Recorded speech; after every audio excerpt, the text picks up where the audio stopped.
Dağların en yüksek yerlerinden topladığımız bu kozalakları bakın yemyeşil, hepsi taptaze ve bol oksijenle topladığımız kozalaklarımızı fırınlarda fokur fokur kaynatıyoruz. Özü çıkana kadar saatlerce kaynıyor.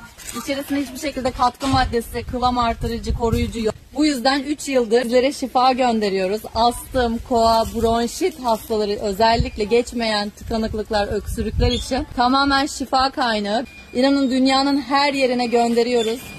Çok güzel geri dönüşler alıyoruz. Çok teşekkür ediyoruz. Böyle canlı canlı sizlerle paylaşmak istedim. Tamamen doğal bir ortamda yapıyoruz. Bakın görüyorsunuz. Kavanozlarımıza koyuyoruz, sizlere gönderiyoruz. Düzenli kullanmanız çok önemli. Biz içerisine kart yazıyoruz. Nasıl kullanmanız gerektiğine dair. Onlara göre kullandığınız zaman zaten direkt şifalanıyorsunuz. Öksürünüz varsa o da tamamen geçiyor ve çok kısa sürede. Özellikle çocuklar için, bebekler için de şifa deposu.